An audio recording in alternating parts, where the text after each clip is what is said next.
Biglang dumami talaga ang mga bumibili ng Yamaha Mio Gear 125. Dahil yan sa napatunayan ng marami na maganda ang performance, matipid sa gasolina at napakadaming convenient features ng motor na ito. At pagdating sa forma, hindi rin papahuli. Kaya kung mapapansin natin, biglang nagsulputan ang maraming Mio Gear 125 sa kalsada. Isang senyales na reliable din ang motor na ito. At kung isa ka rin sa nagbabalak bumili ng Yamaha Mio Gear 125 para meron ka magamit na motor pang araw-araw, para sa iyo ang video na ito dahil pag-uusapan natin ang kanyang specs, features at ang kanyang mga convenient features at alamin na rin natin ang kanyang latest price. Pag-uusapan na rin natin kung sulit pa rin bang bumili ng Yamaha Mio Gear 125 ngayong 2025.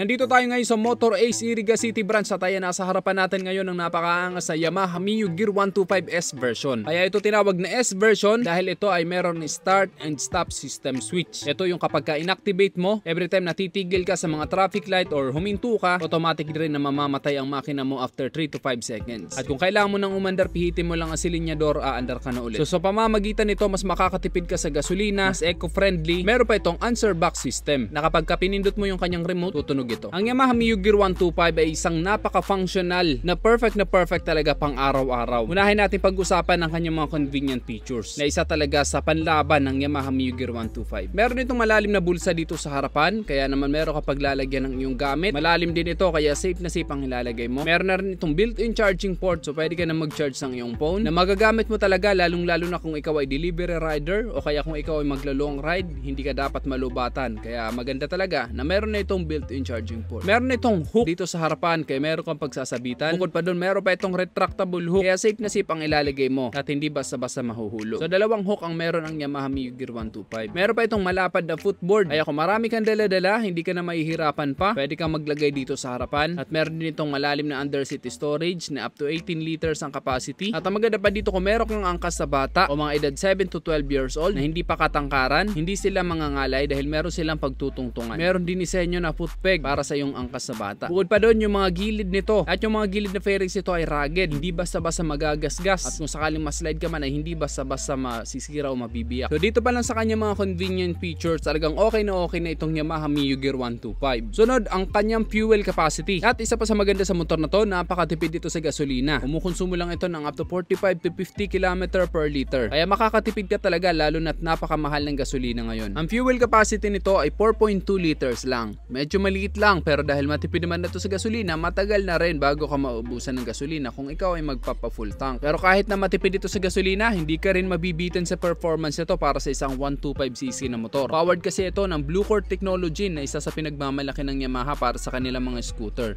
At bukod pa doon, ito ay fuel injected na din. Ang makina nito ay 125cc, air-cooled 4-stroke single overhead cam, 2-valve single cylinder. Ang compression ratio nito ay 9.5:1 at ito ay fully automatic. Ang maximum power nito ay 9.4 PS at 8,000 RPM with a maximum torque of 9.6 Nm at 5,500 RPM. May lakas ang arangkada nito kaya mabilis ka makakaalis. At napakatahimik lang ng makina, napakatahimik lang din kapag mag-i-start dahil ito ay meron ng SMG o Smart Motor Generator. Pagdating naman sa mga ilaw nito, naka-LED ang kanyang headlight at napakastig ng kanyang disenyo dito pa lang sa harapan. At yung kanyang mga turn signal lights naman ay naka-bulb type at meron na rin itong built-in hazard lights. Dito naman sa kanyang taillight ay maganda rin yung kanyang design, compact din yung design nito. Naka-bulb type naman yung kanyang ilaw dito sa likod. At perfect ang motor na to sa mga average height dahil napakababa lang ng kanyang seat height. 750mm lang kaya hindi ka mahihirapang itukod-tukod ang motor na to. Kahit mga 5 flat ang height kung ikaw ay magmamaneho ng Yamaha Mio Gear 125, hindi kayo mahihirapan dito. Very lightweight lang din ito dahil 95 kilos lang kaya hindi mahirap i-maniobra, hindi mahirap i-maneho. At ang maganda pa dito, mataas ang kanyang ground clearance sa 135mm kaya hindi basta-basta aabutin ang ilalim bahagi ng motor na ito kapag mapapadaan ka sa mga matataas sa hams o sa mga lubak-lubak. Ang kanyang meter panel ay naka-analog display, very user-friendly, wala ka nang pipindutin. Lahat ng mga indicator ay nandyan na, hindi ka na malilito. At isa pa pala sa dagdag na safety features nito, mayroon pa itong side stand switch na kapag ka nakababa ang kanyang side stand, hindi aandar ang makina nito. At isa pa pala sa dagdag na safety features nito, mayroon pa itong side stand switch na kapag ka nakababa ang kanyang side stand, hindi aandar ang makina nito. Ay okay yan para sa mga makakalimutan. At ang mga gulong nito ay naka-tubeless na. Ang sukat ng kanyang gulong dito sa harapan ay ay 80 by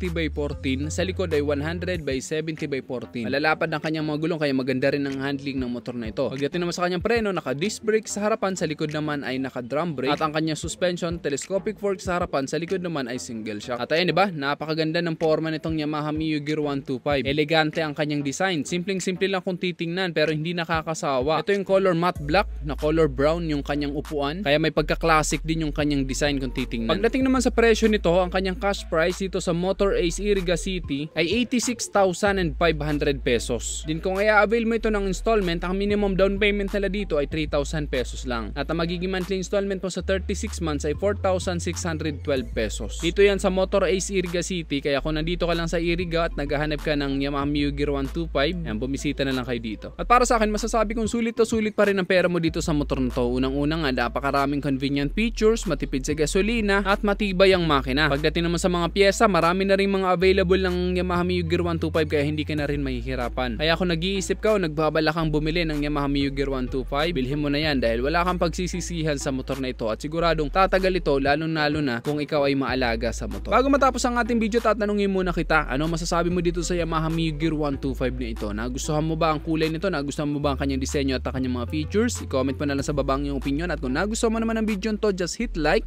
Kung bago ka lang sa aking YouTube channel, huwag kalimutan mag-subscribe. Click mo na rin ang notification bell para sa mga susunod kong video ay updated ka palagi. Yun lang guys, hanggang sa muli, ako si Rosgo TV. Ride safe always and God bless.